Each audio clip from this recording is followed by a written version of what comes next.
Salut à tous et bienvenue dans cette nouvelle édition de Tu tentes un truc. Permettez-moi tout d'abord de vous souhaiter une superbe année 2018 avec tout ce que vous souhaitez dans cette année. Tout d'abord de la santé, ça c'est essentiel, de la joie, du bonheur, de la réussite dans tout ce que vous entreprendrez.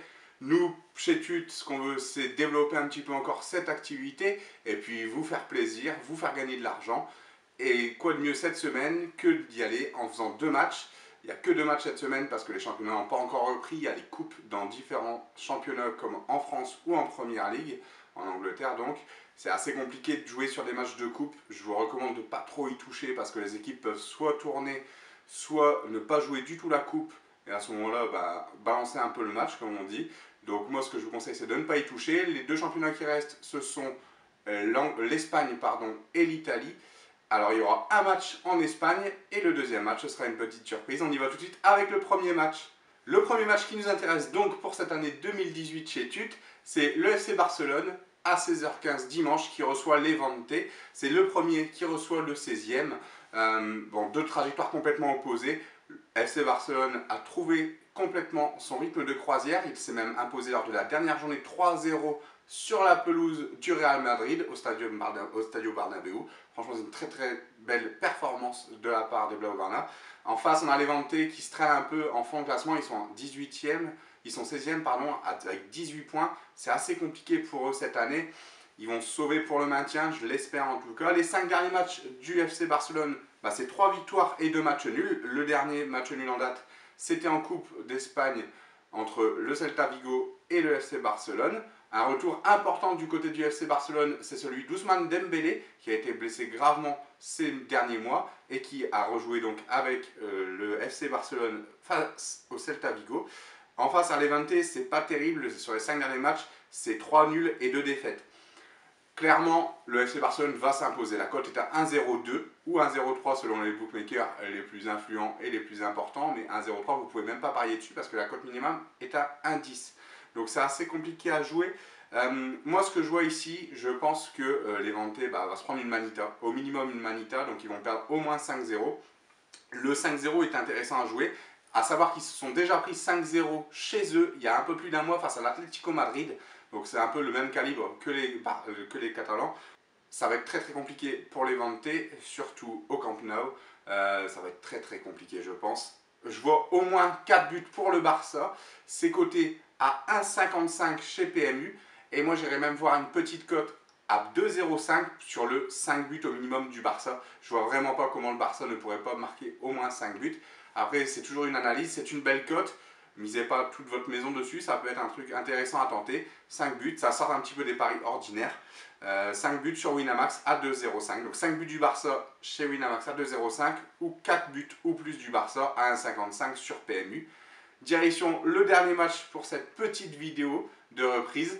On enchaîne tout de suite avec le second.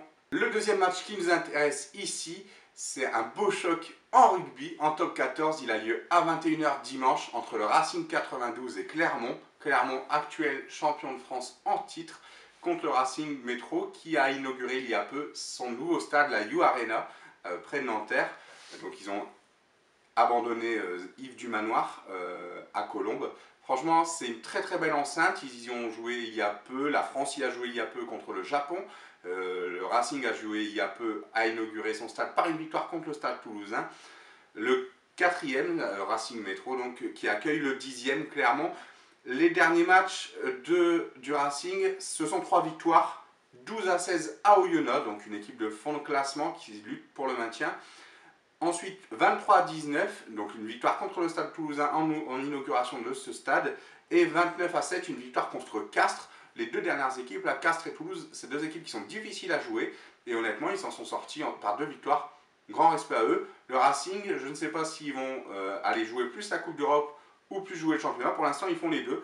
Et franchement, c'est plutôt pas mal à voir jouer. En face, on a Clermont. Clermont, c'est l'actuel champion de France en titre, mais ça va très très mal du côté de Clermont.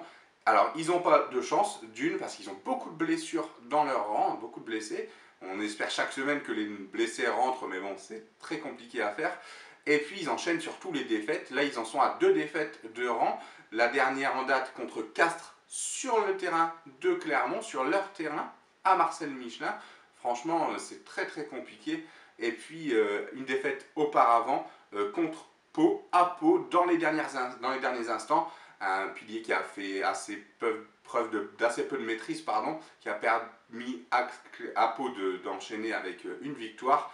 Et donc Clermont qui s'est incliné à Pau 22-21 avant donc la défaite face à Castres sur leur terrain 27-31. Ce sont deux équipes joueuses. En fait, le Racing se découvre une nature à jouer, mais il défend très bien. Alors que Clermont, c'est plutôt une nature à attaquer et à défendre un petit peu moins bien en ce moment. C'est souvent 20 points et quand on est un champion, bah, on ne prend pas 20 points. Moi, ce que je vois ici, en plus que ça soit un match à 21h un dimanche soir, je pense que ça va jouer, ça va aller sur les ailes. Alors à Clermont, le gros problème, c'est leur charnière, parce qu'ils n'ont pas de 10 ou de 9, ça dépend. Mais ils n'ont que Parole en ce moment qui peut assurer l'intérim. Ils ont Sanga, mais c'est un jeune. Et après, il y a des jeunes joueurs, mais c'est compliqué pour eux. Moi, ce que je pense ici, c'est que ça va être un match ouvert. Je l'espère en tout cas que ça soit un match ouvert pour nous faire apprécier un petit peu ce beau sport.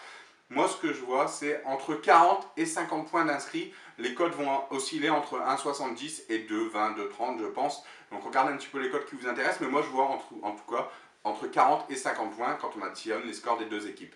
Voilà, c'est tout pour cette nouvelle édition de TUT. On vous remercie encore de tout le soutien que vous nous faites. N'hésitez pas à aller nous suivre sur les réseaux sociaux, que ce soit sur Insta, sur la page Facebook nouvellement créée. Et puis à nous suivre aussi sur cette chaîne, à commenter, à vous abonner, à partager si ce n'est pas déjà fait. Nous, on vous dit à la semaine prochaine avec plus de matchs, on l'espère. Bon gain à vous, bon pari, bon week-end et salut à vous!